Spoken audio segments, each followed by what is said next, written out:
Charity and donations. Charity is when people give money, food, or time to help others.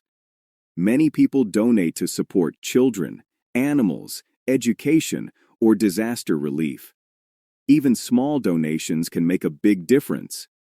Charities work to solve problems in the world. They help people who do not have food, shelter, or clean water. They also support medical research and community projects. Some people donate money every month. Others give when there is an emergency. Both ways are helpful and appreciated. Donating makes people feel good because they know they are helping. Charity is not only about money. Many people volunteer. They give their time to help organizations.